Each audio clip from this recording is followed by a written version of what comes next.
y todo eso que les ha presentado, y vamos a tratar de ir redondeando el tema y de vincularlo. Es un tema que les suele generar alguna dificultad también al momento de los exámenes, sobre todo porque hay como una confusión ahí cuando la forma es requerida y cuando es prueba. Parecería a veces una tontera, pero no es tan simple y se confunden. También acá les vuelvo a hacer la misma recomendación que les he hecho otras veces, que básicamente muchos temas no están desarrollados en los manuales de contratos porque asumen que el estudiante ya ha rendido parte general y se aplica también todo lo que han visto en materia de acto jurídico. Entonces es bueno que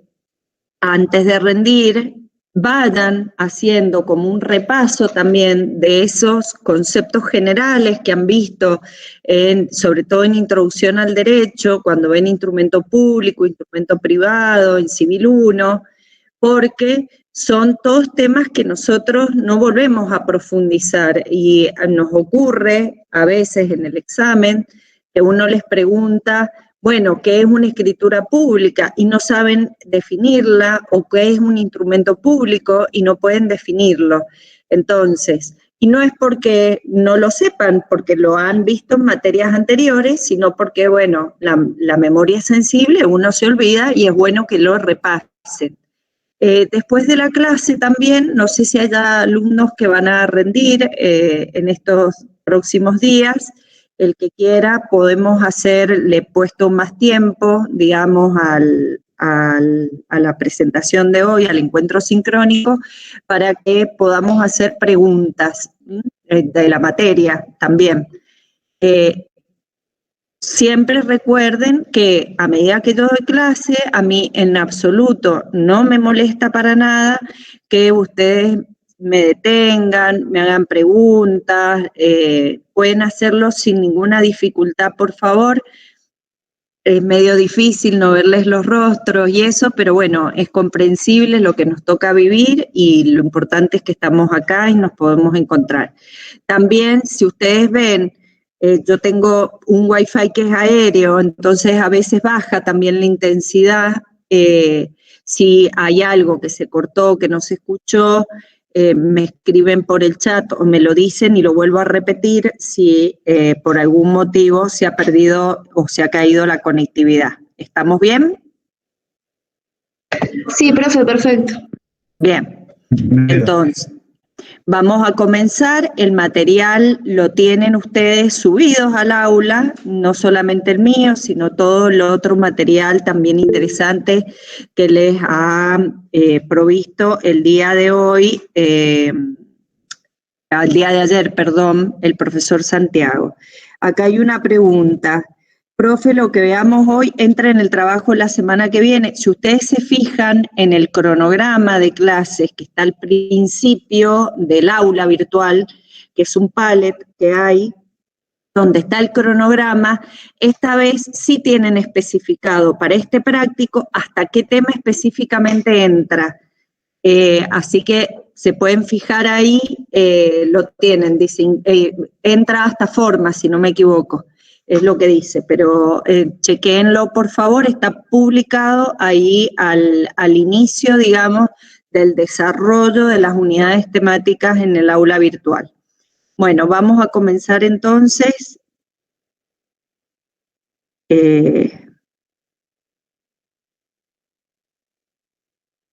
Compartiendo el Power.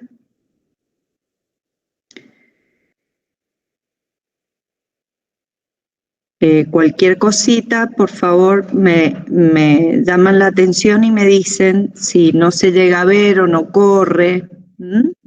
¿Se ve bien? Sí, profe. Sí, profe. Bien.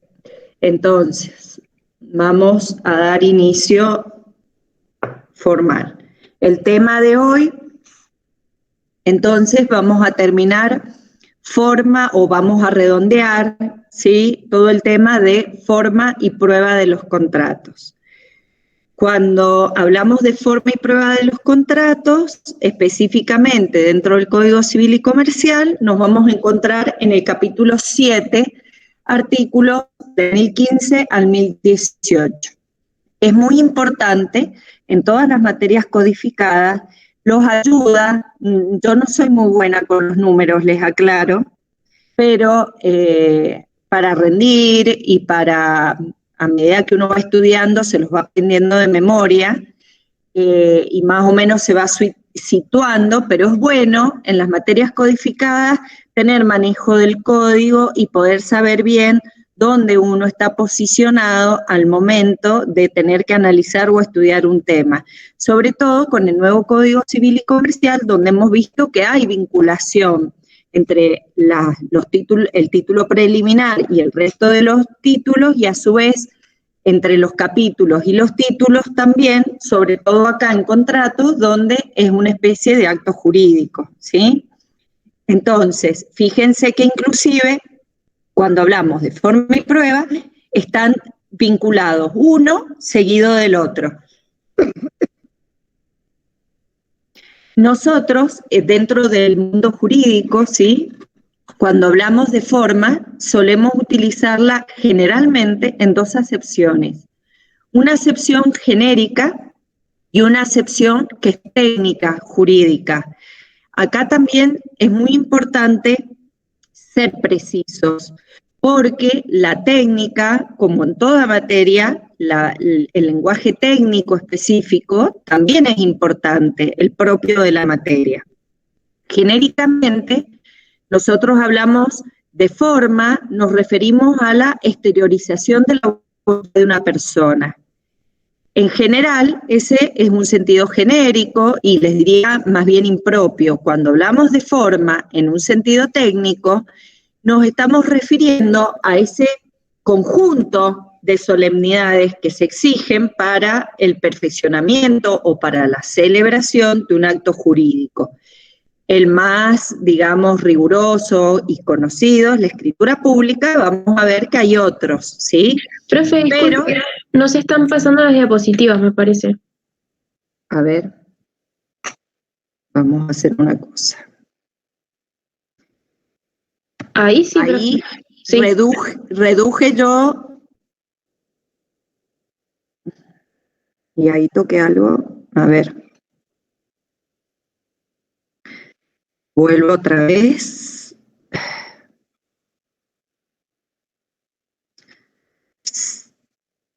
Si no, en vez de, si la dejo así, ¿la ven muy chiquita la Filimina? Yo no, profe. Esperen, la vuelvo a poner otra vez porque me la cerró completa. Porque me es más fácil, me parece a veces que cuando, como les digo, cuando baja la señal, cuesta que corra y a lo mejor así, a ver si, díganme si lo ven. Profe, disculpe. Sí. Igual es un problema de punto en general, que es cuando lo presentan en diapositiva grande, no pasa, no sé por qué, en la pantalla compartida, digamos, queda tildado. Bien, O sea, por eso les digo si lo ven muy chiquito, porque si no lo dejo así. Si lo pueden ver bien. Profe, nosotros no. Bien, porque entonces yo también puedo ir controlando que va corriendo, me es también más accesible saber que ustedes lo van viendo. Entonces, bueno, habíamos dicho que cuando hablamos de forma, generalmente la utilizamos en dos acepciones. Una acepción que es genérica y una acepción que es técnica específica, técnica jurídica. En la expresión genérica, ¿sí?, nosotros hablamos de la exteriorización de la voluntad de una persona. Ya hemos visto, ustedes ya han visto los elementos estructurales del contrato y han visto que el consentimiento es uno de los elementos esenciales o estructurales de todo acto jurídico, por supuesto también de contrato. Y ese consentimiento tiene que manifestarse. Esa manifestación genérica puede utilizarse la denominación forma, pero cuando hablamos de lenguaje técnico jurídico, lo que estamos haciendo referencia, y es el modo en que vamos a utilizar nosotros para vincularlo con la prueba, es referirnos a ese conjunto de solemnidades, es decir, reglas, detalles, especificaciones que deben exigirse para perfeccionar o celebrar un acto jurídico determinado. En este caso, yo les he puesto ahí una escritura pública. Ustedes saben que en general el código establece ciertos requisitos necesarios que debe tener la escritura pública como mínimo, igual que los instrumentos públicos en general. Desde este punto de vista, entonces, es muy importante también no confundir el acto jurídico en sí mismo que yo estoy celebrando, por ejemplo, una compraventa, una cesión de derechos, un contrato de mutuo, ¿sí? O un contrato de depósito, con la forma que yo voy a elegir o determina la ley para la celebración o formalización de ese acto jurídico. ¿Esto por qué? Porque vamos a ver que en principio el acto puede ser válido más allá de la forma. Vamos a ver en qué casos, con qué reglas y en qué supuestos. Entonces, es muy importante que específicamente eso lo tengan en cuenta. A ver.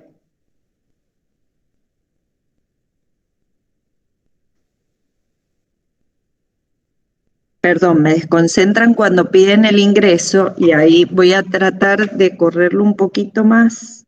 A ver ahí, por si puedo, si hay otro alumno que quiera entrar, pueda entrar.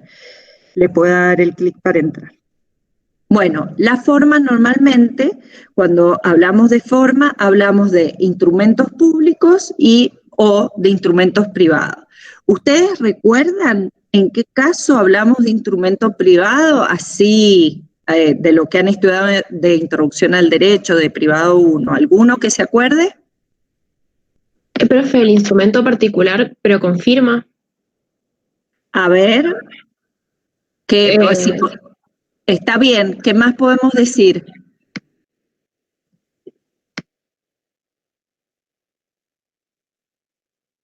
¿Qué diferencia un instrumento público de un instrumento privado? La fe pública.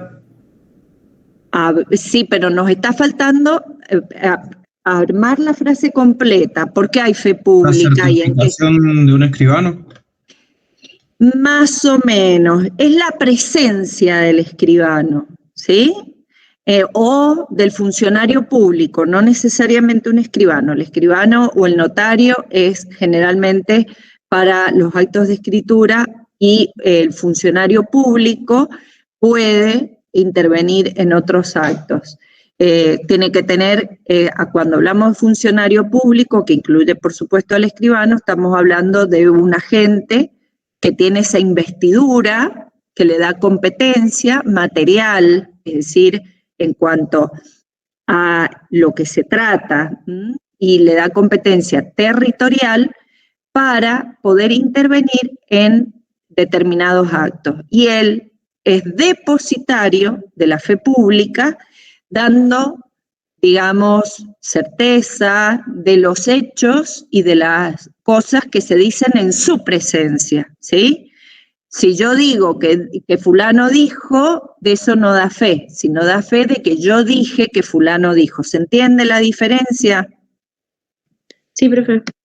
Bien, recuerden que ahí también ustedes deberían repasar cuáles son entonces esas cláusulas de las cuales da fe, cuáles no, cuáles son impugnables y los otros requisitos. El instrumento privado, como dijo recién una compañera de ustedes, es un instrumento que no requiere la intervención de un oficial público ni de un escribano público y que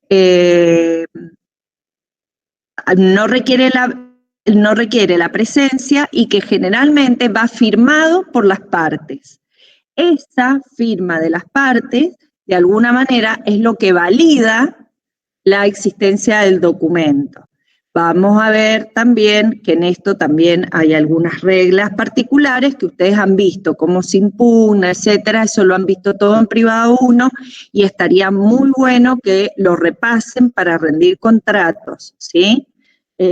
Porque son preguntas que, bueno, en el examen también pueden salir y que nosotros en general interpretamos de que ustedes esos temas ya los manejan como ocurre normalmente con los textos.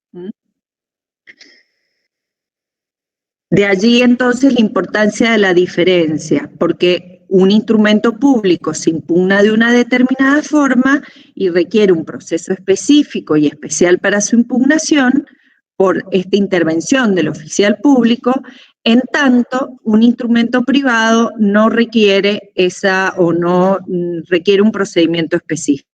Obviamente cuando hablamos de un procedimiento específico nos referimos a aquellas cláusulas respecto de las cuales el escribano o el funcionario da fe de que han ocurrido en su presencia, porque hay otras cláusulas y otras manifestaciones que se hacen en el acto respecto de las cuales se pueden impugnar. También tienen otras importancia, por ejemplo, la determinación de la fecha en los instrumentos públicos. Ya el solo hecho de la intervención del oficial en una fecha determinada, a ese acto que está documentado por instrumento público en esa fecha se considera la fecha que está en el documento, mientras que los instrumentos privados ya ustedes han visto que requieren ciertas reglas o hay ciertas reglas para determinar en qué momento esos instrumentos adquieren o no fecha cierta para hacerlos oponibles respecto de terceros. Todas esas detalles son muy importantes entonces, que yo les he mencionado rápido, con colaboración de ustedes. Es muy importante entonces que los repasen al momento del examen, ¿sí? No lo dejen de mirar y de repasar. También, por supuesto, es muy importante tener en cuenta la distinción a los efectos de saber cómo voy a materializar el acto. ¿Qué requiero yo para materializar el acto? Vamos a ver que hay contratos que requieren una forma determinada por la ley y esos actos que requieren o contratos que requieren esa forma determinada por la ley, las partes lo van a tener que tener en cuenta también dentro de las otras situaciones y contextos que tienen que tener en cuenta para poder celebrar el acto. Por supuesto, todo esto es requerido a su vez para que el acto pueda ser acreditado en juicio y esto darle oponibilidad a esa situación jurídica, actos jurídicos frente a terceros que se impone la celebración o materialización del acto. En este sentido, vamos a ver que en algunos casos el código exige una determinada forma para la validez del acto, en otros casos la forma se exige solo para aprobar el acto, pero no para la validez, es decir, yo puedo celebrar el acto sin esa forma, el acto es válido entre partes, pero si lo tengo que probar en juicio, ahí tengo una dificultad, ¿sí? Y otros actos que no se requieren o no requieren ningún tipo de forma por el código y por lo tanto las partes son libres de poder utilizar distintas formas o medios de prueba para poder hacerlo. Ustedes, díganme, los que han excursado ayer, ¿vieron algo de la historia de esta vinculación entre forma y prueba con el profesor? ¿Algo de eso vieron? Sí, profe. Sí, profe, vimos a ¿Qué se acuerdan? Uno que quiera hacer así, 2 o 3 palabras rapidito. Yo, profe. A ver. Básicamente que al principio se consideraba algo muy rígido, o sea, las formas eran, digamos, lo principal en un contrato, que antes era principalmente testimonial, por ejemplo, que tendría que estar frente a un testimonio, frente a alguien que, digamos, dar que dé fe que ese acto se realizó, por ejemplo, desde el derecho romano.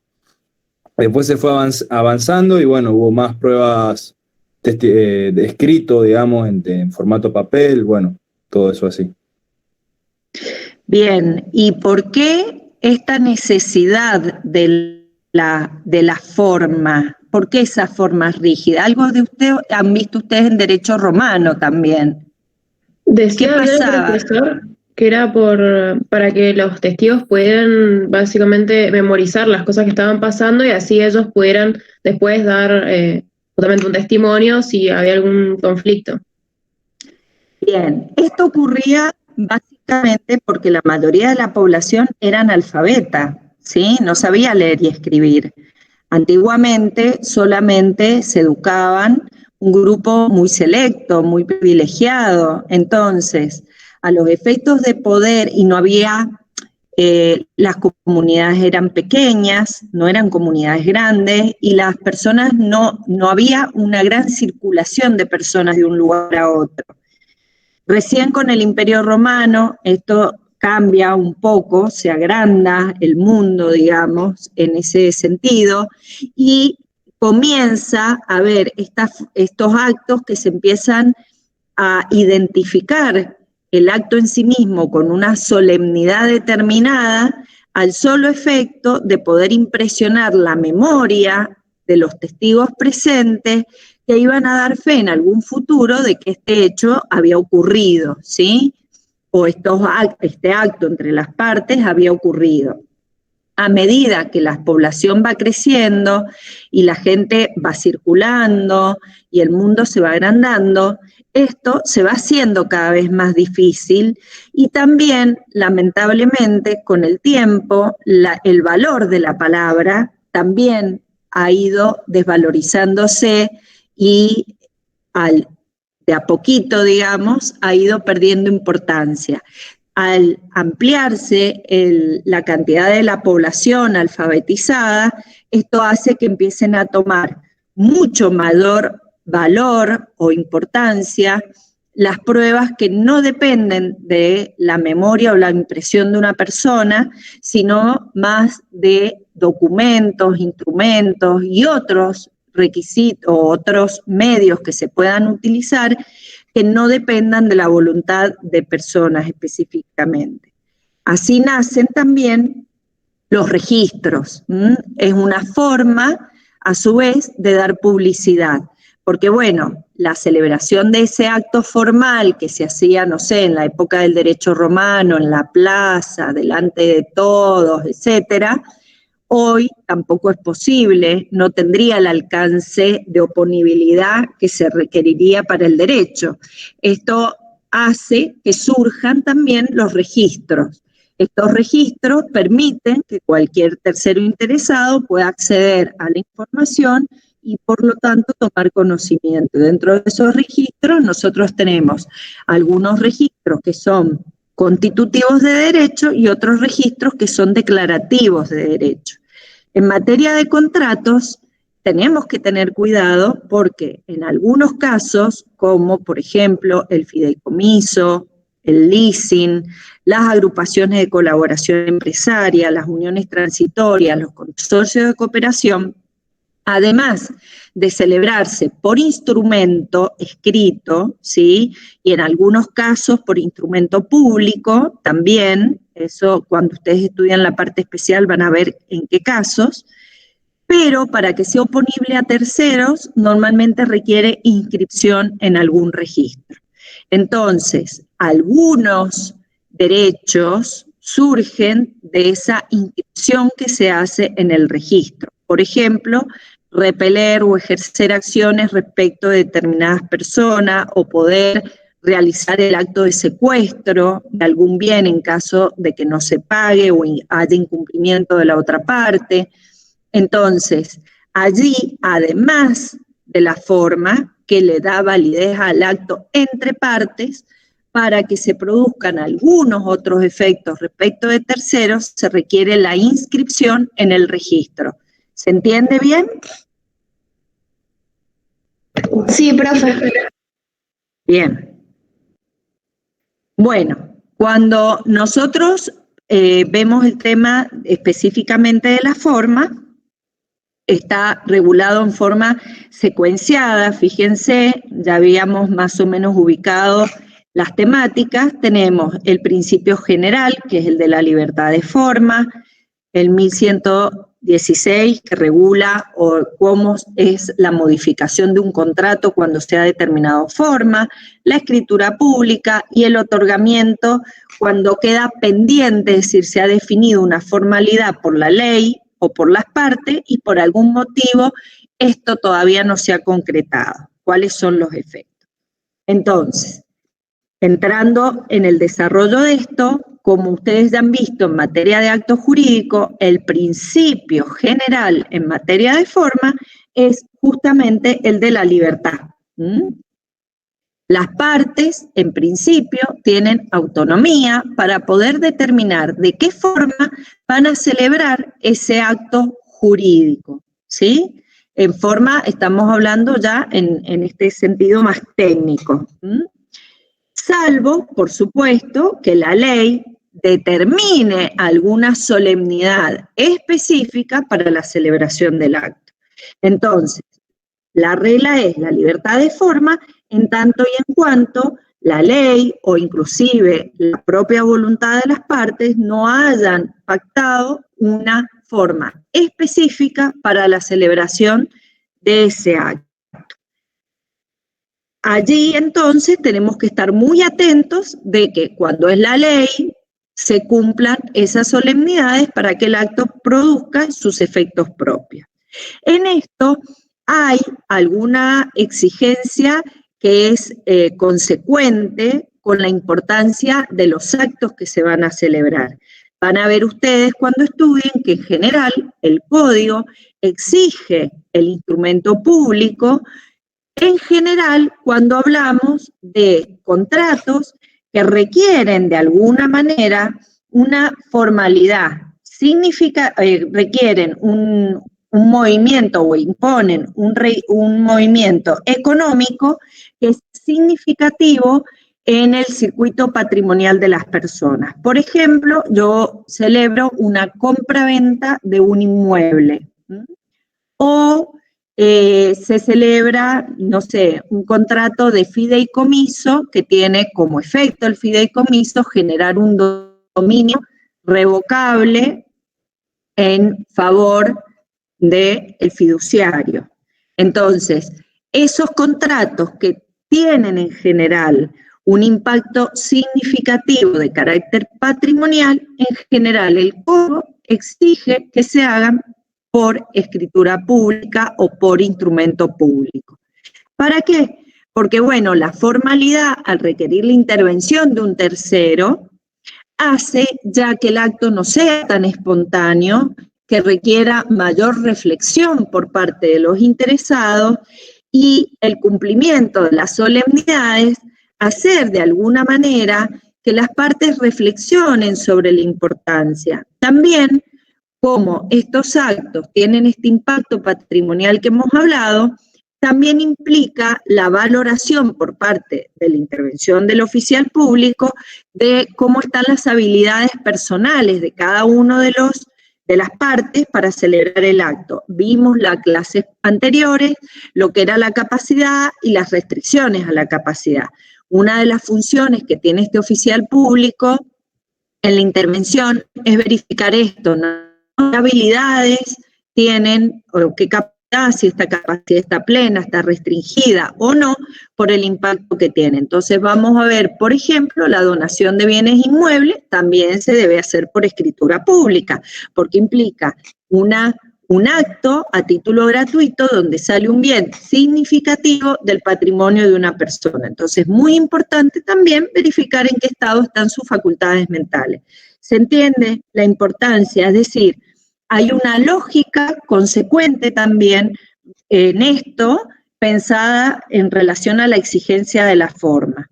¿Vamos bien? Sí, perfecto. Bien. Entonces, los contratos son solo formales cuando la ley les impone una solemnidad o una formalidad determinada, ¿sí? Como regla entonces se aplica el principio de la libertad de forma. Las partes eligen libremente qué forma le quieren o no dar al acto que están celebrando. Por ahí basta solo el consentimiento entre las partes.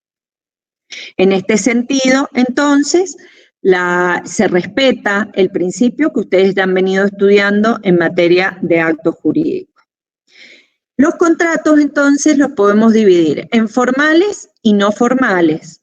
Y a su vez, dentro de los contratos formales, nosotros tenemos los contratos formales solemnes y aquellos donde la forma es exigida solo para la prueba de la celebración o el perfeccionamiento del contrato. Es decir, el acto es válido entre las partes, pero si se discute en juicio, debe probarse con la forma que establece el código para ese acto. Dentro de los solemnes son aquellos donde la forma es impuesta por la ley, pero esta forma tiene distintos efectos si las partes no cumplen con las solemnidades que exige el código. Son solemnes absolutos cuando, y acá sí no se desdobla, la forma hacia la validez del acto. A punto tal está unida la forma con la validez del acto que si yo no celebro el acto con la forma exigida por la ley, el acto no produce ningún efecto. El acto es nulo como tal, no produce efecto jurídico alguno. Por ejemplo, en materia de contratos, la renta vitalicia. Es uno de los contratos que son de forma solemne absoluta. La donación de bienes inmuebles es otro, pero fíjense que en general ambos contratos son a título gratuito y implican un movimiento patrimonial económico importante que se desplaza de una persona a otra. En esto sigue la lógica que hemos venido hablando anteriormente. Y después están los contratos solemnes relativos, que son aquellos donde el código les impone una solemnidad, pero no lo hace bajo pena de nulidad. Es decir, el contrato se celebra sin la forma exigida por la ley. Produce efectos, otros efectos, que no son los efectos propios del contrato, pero produce otros efectos. Es decir, acá no hay nulidad. No produce los efectos propios del acto, sino que produce efectos diferentes. Pero de alguna manera igual las partes siguen vinculadas. Es un poco lo que ocurre con la compra-venta de bienes inmuebles cuando ésta se formaliza por instrumento privado. En principio, eso es válido como contrato, pero no produce el efecto de la transmisión del dominio. Para eso se requiere la escritura pública. Producen otro efecto, que es obligar a las partes a celebrar posteriormente el acto. Lo vamos a ver, yo se lo he ido ordenando, me estoy anticipando al PowerPoint, pero está todo en el PowerPoint. Bueno, y los contratos aprobaciones, las partes los celebran, no observan la forma exigida por la ley, el contrato es válido, es oponible entre partes, pero va a generar alguna dificultad si hay conflicto entre las partes y hay que probarlo en juicio. Por ejemplo, la alocación de bienes inmuebles. La alocación de bienes inmuebles debe hacerse por contrato escrito. La forma es escrita. Puede ser instrumento público, puede ser instrumento privado. Lo que exige el código es que sea por escrito. Las partes no lo han hecho por escrito. Entonces, si hay conflicto entre ellas y una dice que le alquilaba y la otra dice que en realidad se lo había prestado, y ahí estamos en un problema, porque el código ha exigido que como prueba se formalice por escrito. ¿Sí? Lo mismo pasa con la fianza. La fianza se formaliza por escrito. Si se discute en juicio y no se celebró por escrito, hay dificultad para poder probarlo. ¿Se entiende hasta acá? Sí, profe, perfecto. Sí, profe. Bien. Entonces, cuando, volviendo a lo que ya hemos visto, ¿sí?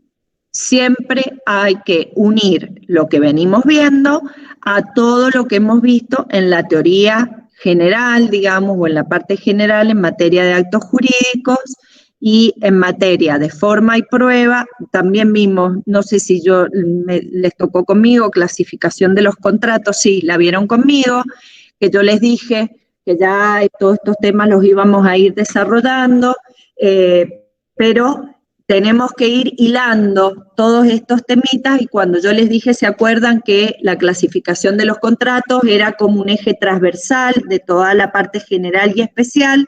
Porque si nosotros manejábamos bien la clasificación de los contratos, también de alguna manera podíamos determinar en materia de forma y prueba algunas otras cuestiones sin necesidad de memorizar tanto y poder conociendo la dinámica propia de la materia y de la agilidad probatoria. Entonces, traten de hacer este ejercicio cuando vayan estudiando, de ir hilando estos temitas para que les quede completo todo el esquema que nosotros segmentamos solamente para dar clase.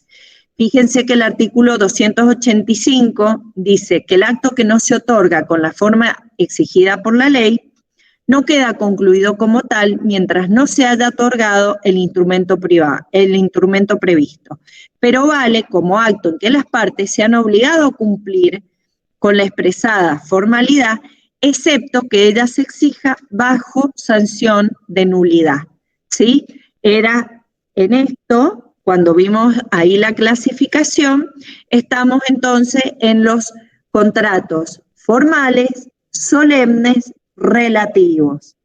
El 285 se refiere a aquellos actos que, no teniendo la forma requerida por la ley, no producen el efecto propio de ese contrato o acto que se está celebrando, pero sí tiene otros efectos.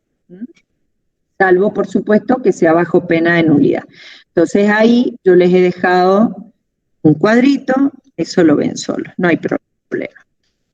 Fíjense en la parte... Sí.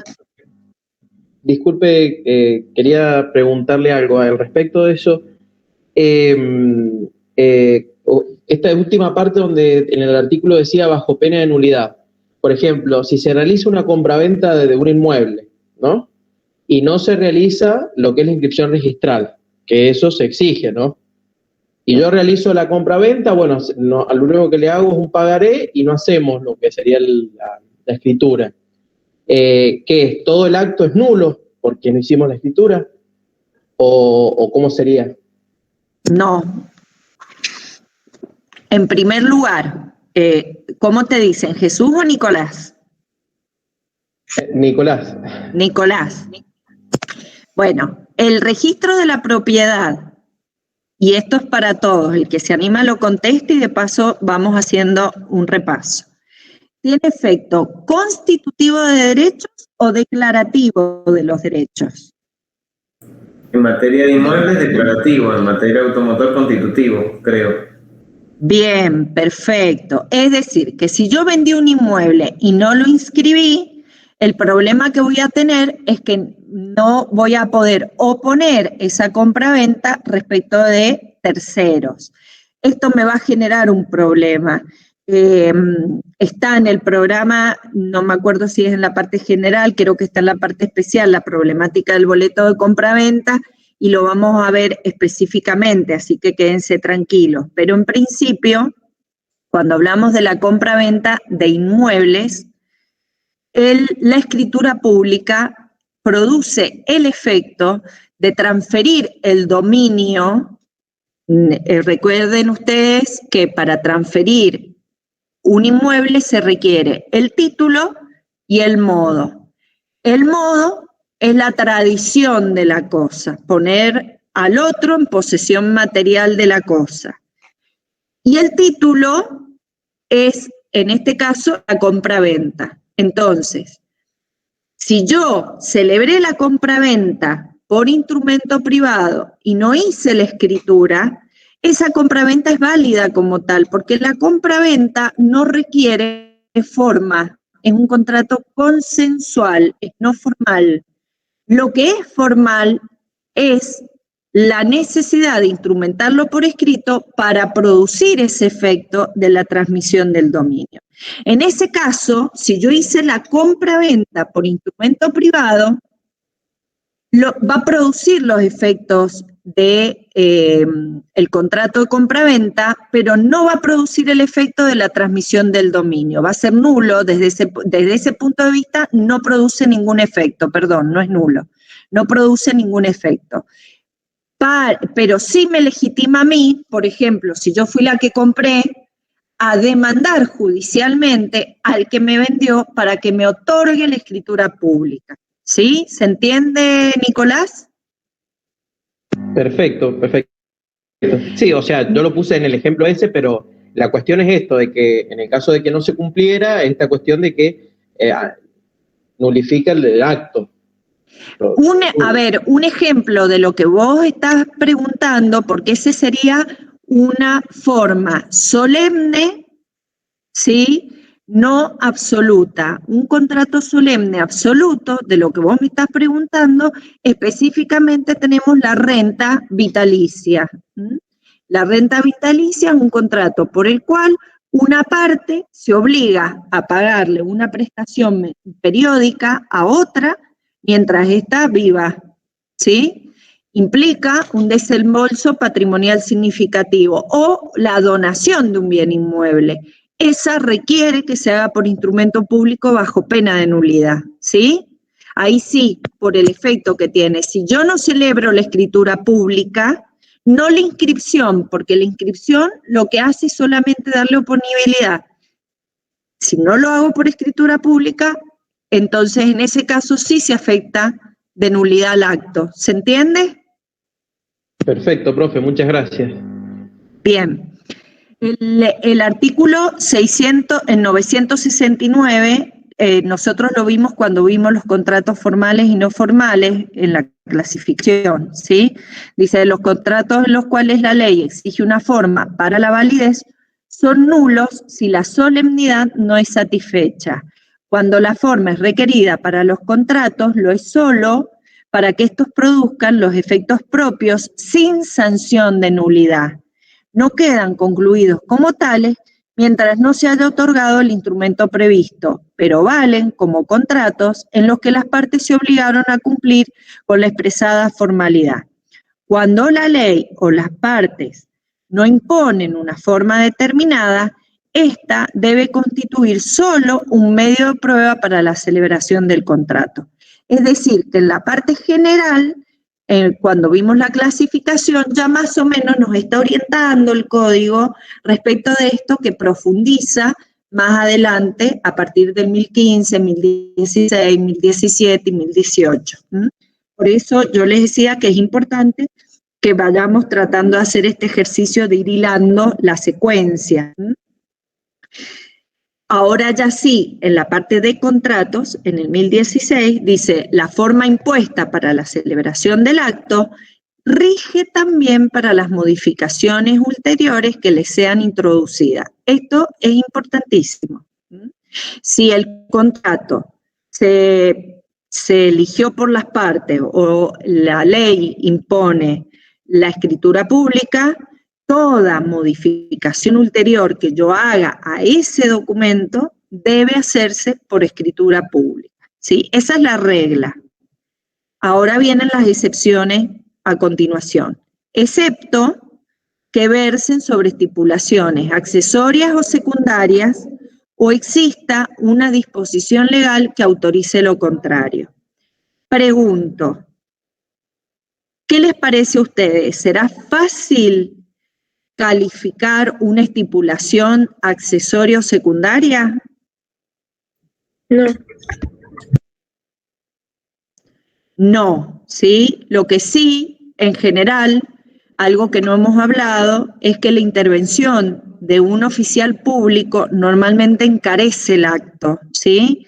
La intervención de un escribano hay que hacer pago de honorarios, de registración, de estampillado, etcétera, y eso en general encarece la celebración del acto, le sube el costo al acto en general.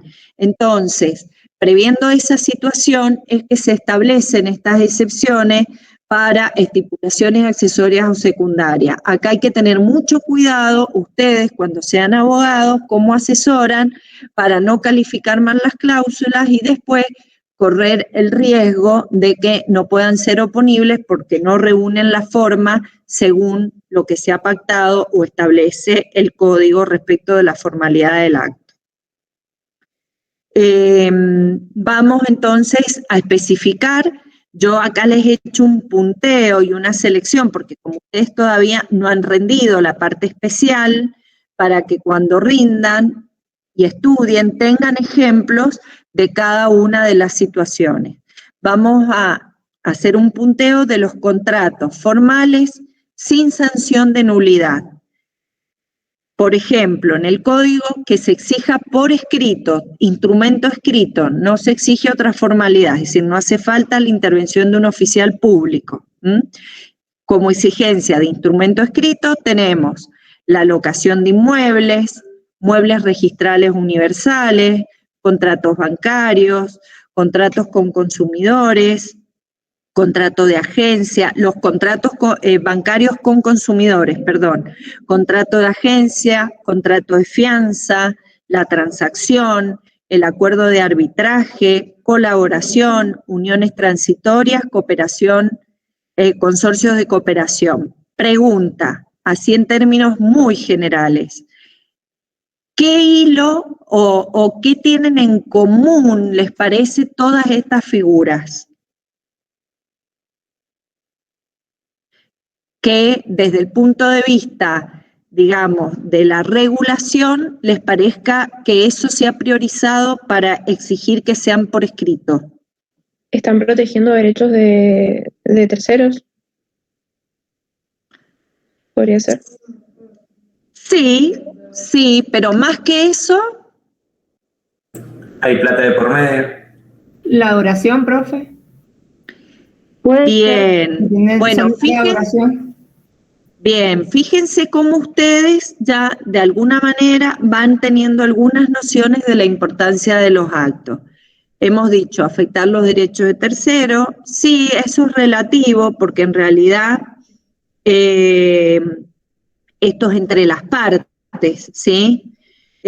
Obviamente hay una afectación, pero en primer lugar, la duración han puesto ustedes, por ejemplo, la locación de bienes inmuebles se caracteriza, o las universalidades, o los contratos bancarios que pueden tener, que ser un mutuo puede ser hasta de 10 años para ir haciendo la devolución del dinero, o los contratos bancarios, el contrato de agencia es un contrato de duración.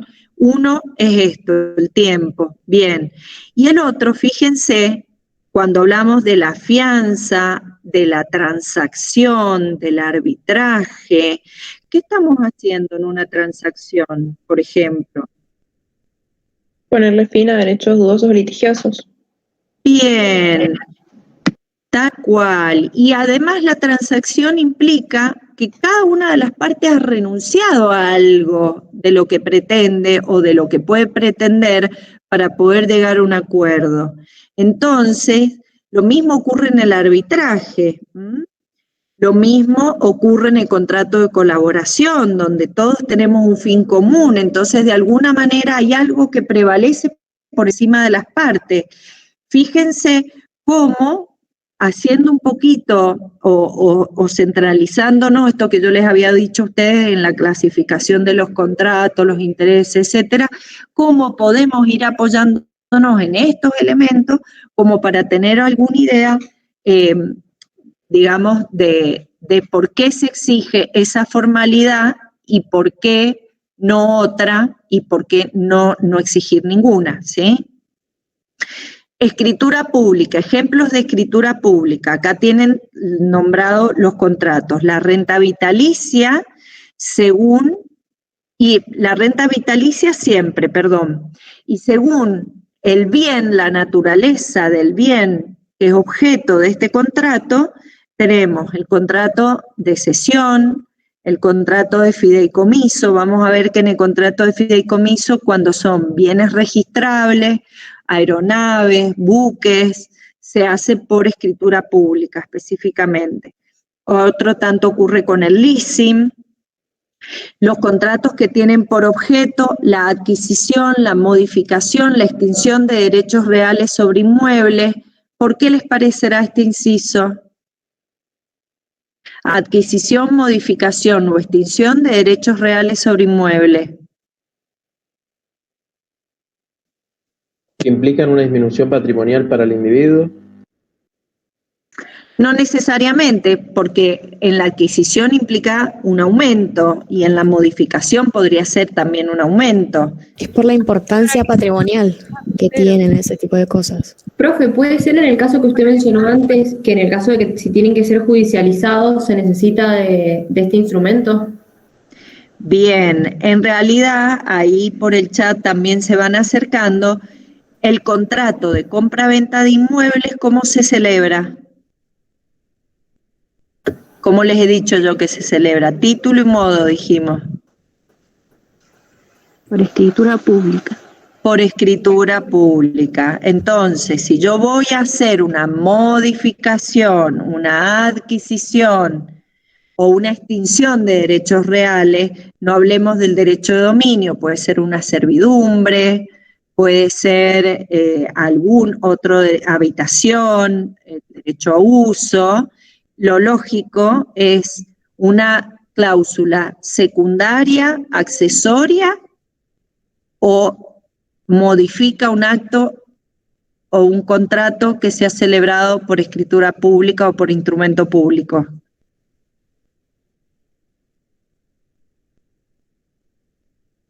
La pregunta es para ustedes, para el que quiera responder.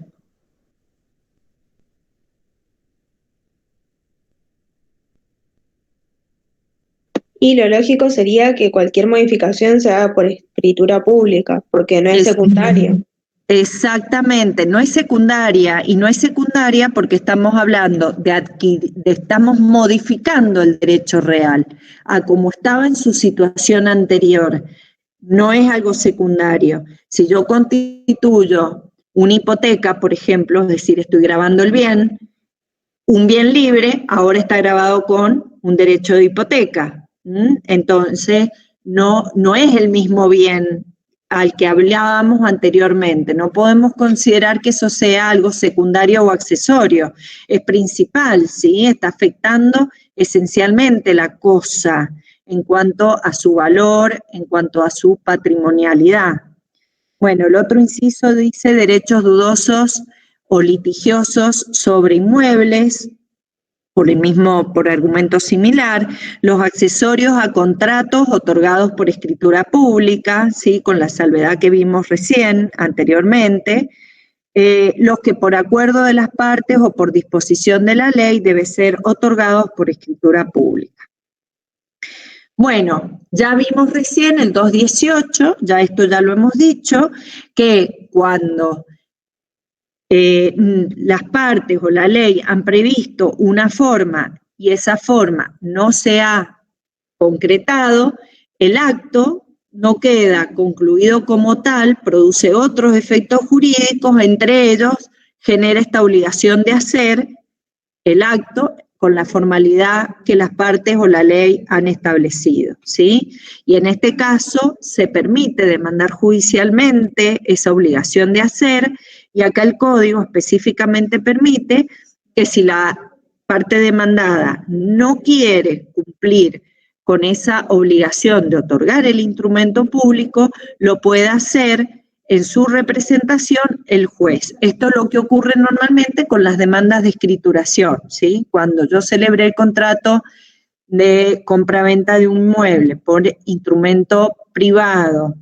porque lo estoy pagando en cuotas y terminé de pagar, y una vez que terminé de pagar, el que me lo vendió no me quiere o no quiere ir a celebrar la escritura pública porque me quiere cobrar más, etcétera, yo lo puedo demandar por escrituración y el juez lo puede condenar, en caso de probarse por supuesto, la viabilidad de mi derecho, lo puede condenar, digamos, a que se realice la escritura a su costa con la firma del juez representándolo. Recuerden que como son obligaciones de hacer, que no puedo hacer yo en relación a la persona que no quiere celebrar el acto. Si la Compelerlo a cumplir. Bien, no puedo compelerlo a cumplir. Entonces, en estos casos, lo hace el juez. Vamos a ver este tema de la compraventa, así que quédense tranquilos y vamos a ver toda la problemática del boleto, la normativa que lo regula, etcétera. Pero es donde más se puede visualizar como ejemplo un caso de estos, ¿sí? Profe, ¿podría dar un ejemplo, por favor, de contrato de renta vitalicia que lo puso recién en 2 diapositivas anteriores? Sí, el contrato de renta vitalicia es aquel por el cual alguna de las partes, lo pueden buscar en el código, ¿sí? Está definido, está regulado especialmente, pero una de las partes se compromete a pagar una prestación periódica a la otra por el tiempo en general que dure su vida. Por eso es un contrato aleatorio y es un contrato que bueno, puede durar un tiempo considerable, ¿sí? Por eso es importante que se celebre por instrumento público. Perfecto. Gracias, profe.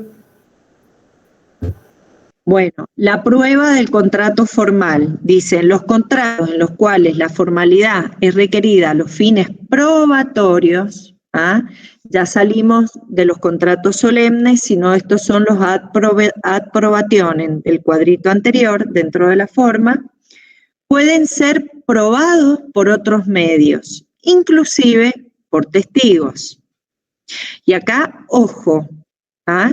En principio yo les dije a ustedes, si el contrato exige una forma determinada, que no es bajo pena de nulidad, sino que es para la prueba. Habíamos visto la fianza entre los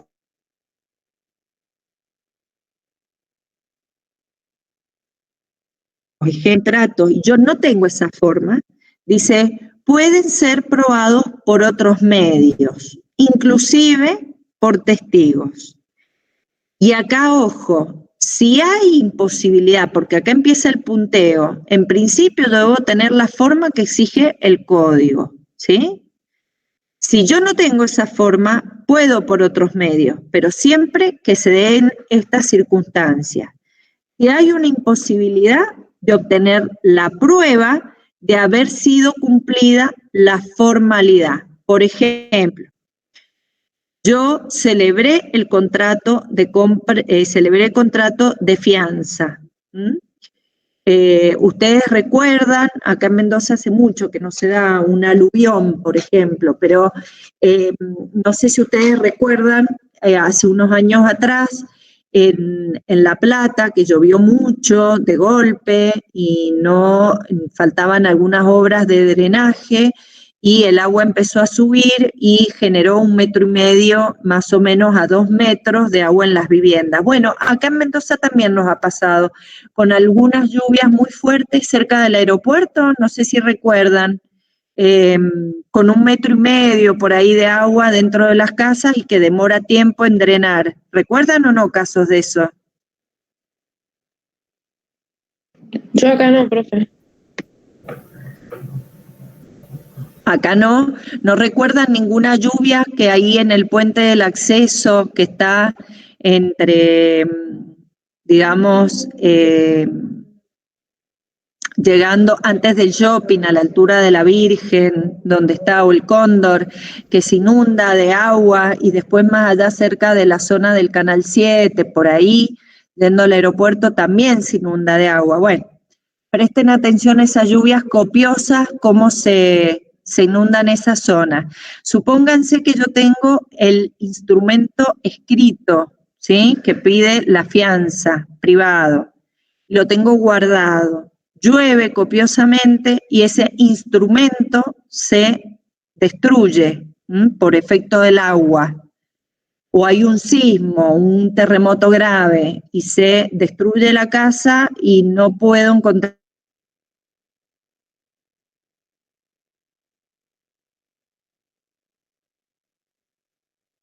por la ley, pero tengo una imposibilidad de obtener la prueba, ¿sí? En ese caso, para poder yo habilitar otros medios de prueba, yo tengo que probar que ha habido ese hecho imposible que me hace traer este instrumento para probar que ese acto celebrado de esa forma. ¿Se entiende? Probada esa imposibilidad, recién ahí se me abre la posibilidad de probar por otros medios de prueba. Otra cosa que puedo probar es que hay principio de prueba instrumental. El principio de prueba instrumental lo tienen definido abajo, no es cualquier documento, es un instrumento público que emana de la contraria, es decir, tiene que estar suscrito por la contraria. Por ejemplo, si era un contrato de alquiler, ¿qué será un instrumento o un principio de prueba instrumental? ¿Qué les parece? ¿Qué podría presentar si no tengo el contrato de alquiler? ¿Un recibo de pago podría ser? Es un recibo de pago, podría ser. Exactamente, un recibo que tiene que estar firmado por la contraria, ¿sí? Podría ser un recibo, por ejemplo, discute que yo le entregué las llaves de la locación y que la locación continúa. Bueno, yo puedo probar con un instrumento privado emanado de la otra parte, ¿sí? Ahí recién yo puedo habilitar otros medios de prueba. O comienzo de ejecución del contrato. ¿Qué les parece a ustedes? ¿Cuándo hay comienzo de ejecución del contrato? Esto tenía que ver también con el momento en que se perfecciona el contrato.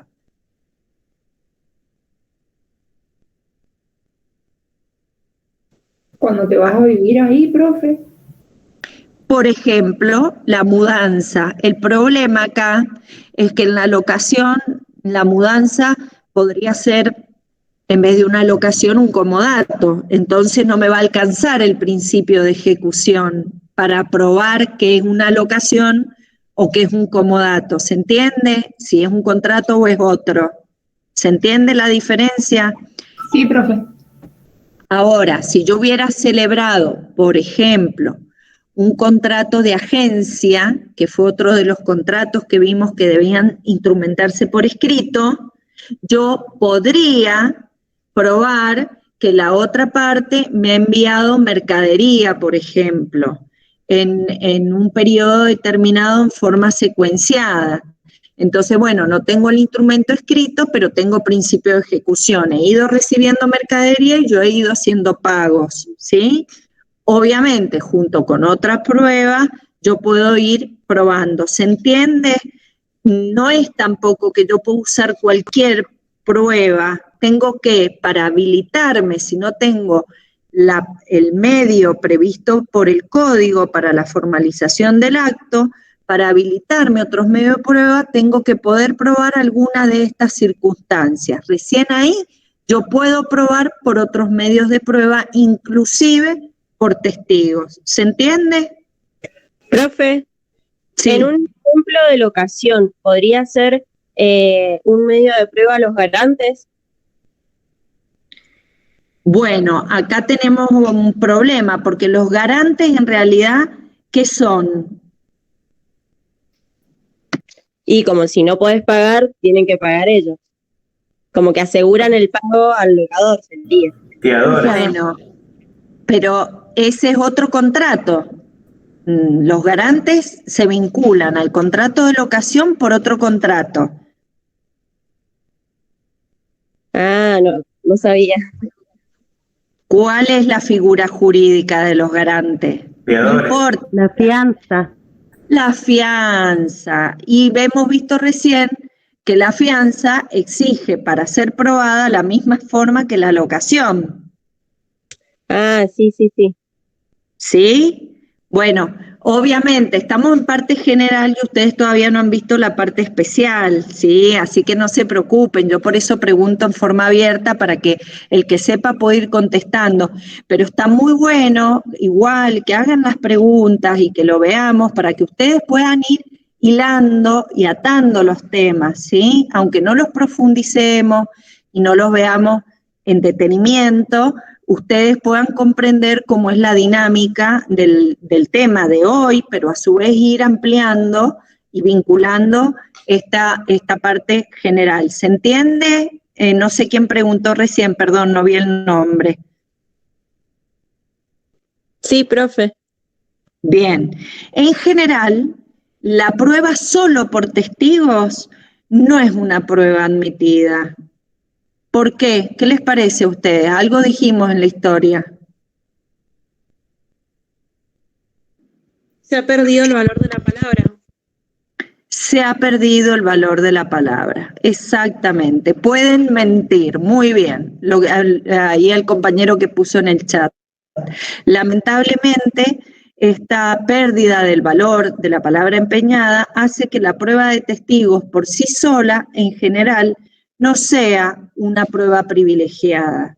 En general, se buscan otros medios más sólidos desde el punto de vista de la convicción de la realización o no de la celebración del acto, justamente porque pueden mentir, este es el tema. Entonces, se busca en general, o si ustedes ven cómo está estructurado y cuando lo puedan unir mejor con el estudio y el repaso, van a ver que en general, cuando se estructura el sistema de pruebas, se hace sobre otros elementos probatorios que no sean exclusivamente los testigos, ¿sí?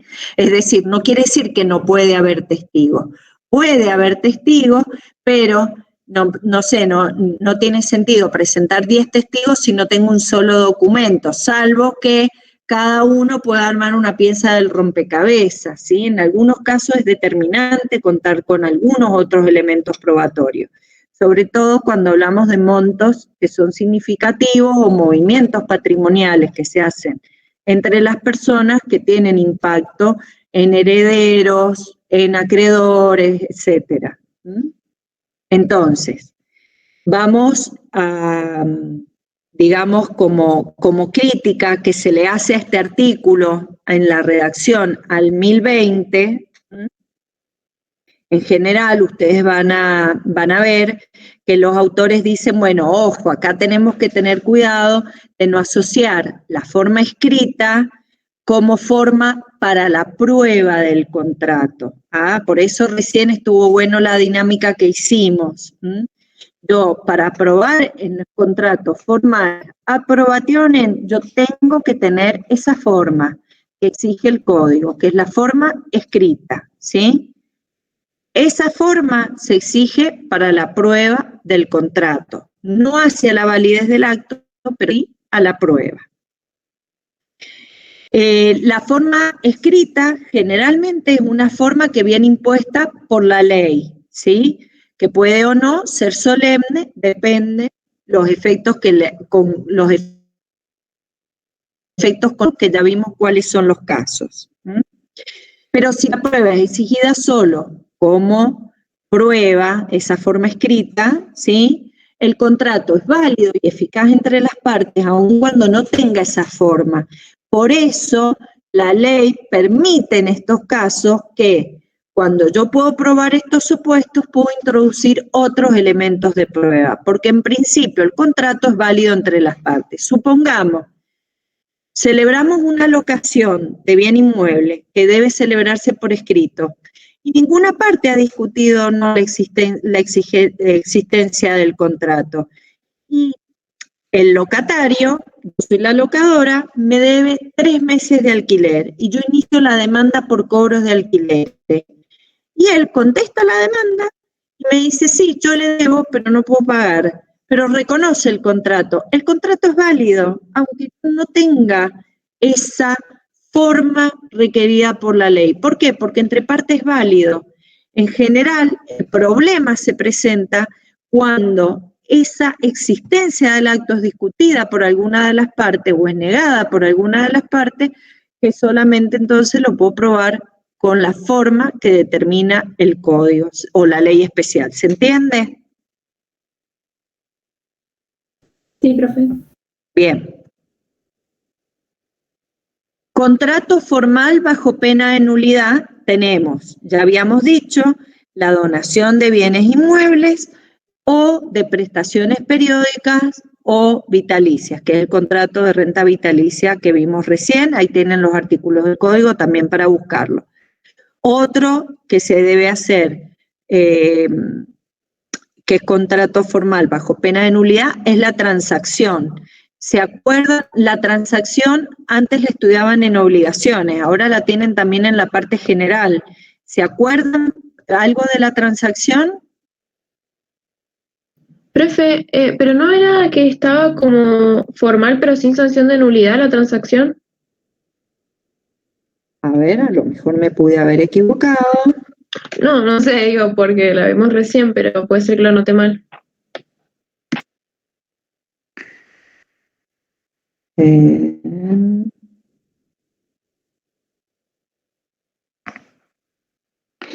Es sobre determinados objetos. Por escrito.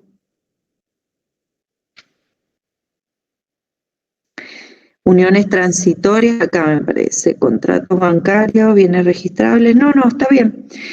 Transacción, acá está. Sí, lo que pasa es que la transacción depende sobre qué bienes recaiga, requiere también escritura pública. Y esto porque ustedes recuerden que la transacción, a diferencia de otros actos, es una forma de extinción de las obligaciones. Entonces, acá también tienen que tener cuidado con la transacción porque por los efectos que produce y los alcances, en algunos casos va a requerir que sea por escritura pública. Sobre todo teniendo en cuenta el tipo de derechos que yo estoy extinguiendo. ¿Sí? Por ejemplo, estoy extinguiendo un derecho de propiedad, el derecho de propiedad solamente lo voy a poder extinguir con una escritura pública. ¿Se entiende? Sí, profe, perfecto. Bien. Habíamos dicho entonces que en estos casos, en general, cuando se exige este tipo de forma, es para que haya mayor nivel de reflexión por parte de las partes que intervienen en el acto, para que se puedan asesorar, puedan reflexionar en los efectos, porque en general estos actos tienen impacto y consecuencias patrimoniales significativas para quienes celebran estos actos. Yo les he puesto también una síntesis de cómo era en el código anterior el régimen de la prueba y más que nada para que ustedes puedan comparar con el régimen actual y puedan entender la lógica también y les cierre un poquito la lógica del actual Código Civil y Comercial. Recuerden que antes del 2015 nosotros teníamos dos códigos, un código civil, un código comercial, uno regula en contratos civiles y el otro en contratos comerciales. Entonces ambos tenían disposiciones relativas a la prueba en materia de contratos. En el Código de Vélez, en materia civil, era el artículo 1190, es el que regulaba la prueba en los contratos. Decía, instrumentos públicos, instrumentos particulares firmados o no, la confesión judicial de las partes o extrajudicial, juramento judicial, presunciones legales o judiciales y testigos. Esos eran los medios de prueba que habilitaba el Código Civil anterior. No hay problema con esto, ahora no es taxativa esta enunciación que se hace, justamente porque ya se entendía que esta enunciación de 1190 es simplemente taxativa, porque hemos dicho que el principio es la libertad, de manera tal que en principio yo puedo arrimar distintos elementos de prueba, salvo en los casos específicos donde hay forma exigida como una solemnidad para la celebración del acto y o una solemnidad para aprobar el acto en caso de que sea discutido por las partes. Esas excepciones ya estaban también en el Código de Vélez, no son nuevas, de manera tal que acá, fíjense, no hay cambios significativos. Sí hay un cambio en esto. El artículo 1193 decía que los contratos que no superaban un cierto monto dinerario, que decía 10.000 pesos, no podían ser probados por testigos, solo por prueba escrita. En la época del Código de Vélez, los 10.000 pesos eran 10.000 pesos ley. Piensen de qué época estábamos hablando. Entonces, la doctrina, la jurisprudencia, ya había hecho una interpretación de esta restricción de solamente los testigos para aquellos contratos que tenían un determinado monto significativo. La jurisprudencia y la doctrina comenzó, digamos, a tomar la posición de que no podían ser probados solamente por testigos, que requerían además de otros elementos de prueba. Por supuesto, elementos de prueba escritos. De allí entonces, esto hoy en el nuevo código ha quedado más clarificado y más apropiado y adecuada la redacción, que también hemos visto que no se niega la prueba por testigos, pero no puede ser también el único medio de prueba. Está más claro en ese sentido. Bueno, cuando el 208 del Código de Comercio establecía una enunciación de los instrumentos comerciales que hoy son también prueba escrita y que no son solamente estos, sino que en general tienen que ver con la exigencia documental de prueba que deben llevar los comerciantes. Estas exigencias vienen dadas por las leyes fiscales normalmente, y por eso es más apropiado no hacer una enunciación dentro del código como hacía el Código de Vélez, porque hoy hay leyes específicas que se entienden que complementan el Código Civil y Comercial.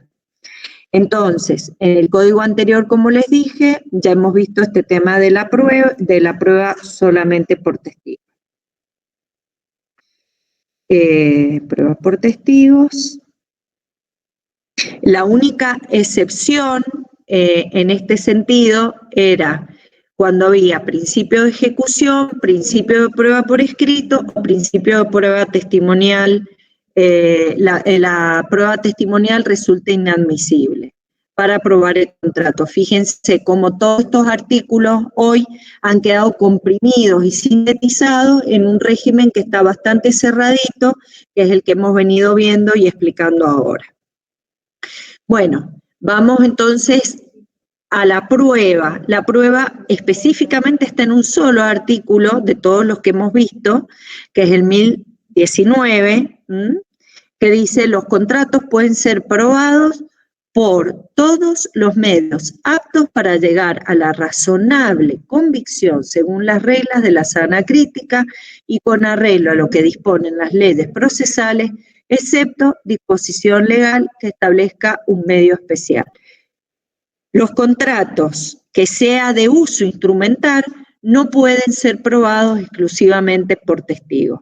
Fíjense entonces cómo el código ha solucionado y ha simplificado todo el régimen en materia de forma y prueba para darle mayor organicidad y mayor claridad, un poco recibiendo la doctrina y la jurisprudencia que ya se venía trabajando en este tema. Bueno, con esto ya terminamos el tema de hoy.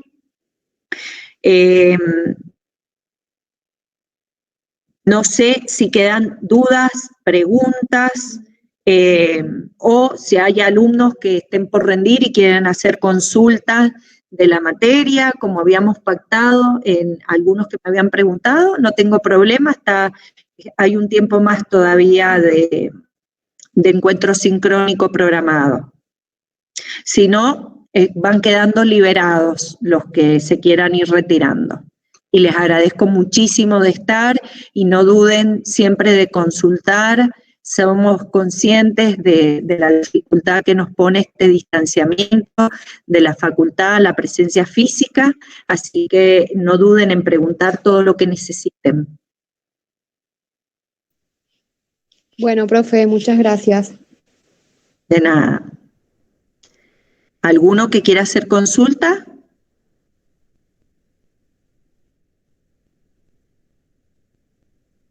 Me despido, profe. Muchísimas gracias por la clase. Bien. Gracias, profe. Hasta luego. Chao, profe.